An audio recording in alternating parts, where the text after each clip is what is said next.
Using the Intermittent Bolus option, we can program a constant flow rate infusion with predetermined additional bolus. We confirm. Next, we select Adult Patient. We can now select between flow mode or dose mode. Let's use flow mode and confirm. Initially, we program the continuous flow rate, which will be 5 milliliters per hour. Confirm. Next, we must program the intermittent bolus, which we'll set in 2 ml. Confirm. Adjust the time to 6 seconds and confirm.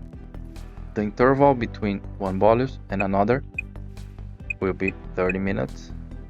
Confirm. The volume to be infused will be set in 60 milliliters, the same as the syringe capacity, and confirm. Type of infusion, we'll select parenteral.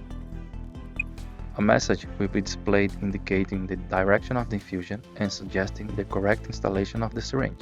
The programming screen shows us the continuous infusion flow in milliliters per hour and the programmed bolus of 2 milliliters. The infusion starts with the bolus, then it will switch to continuous flow. Start the infusion using the green and red key or the green one.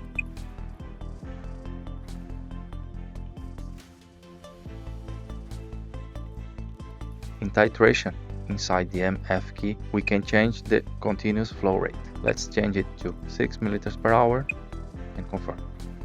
In the bolus intermittent adjust, we can change the volume and the time of the bolus.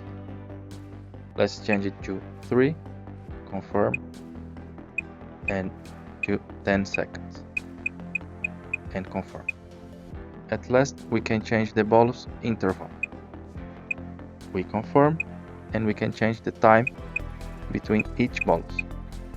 Let's change it to 1 hour, and confirm.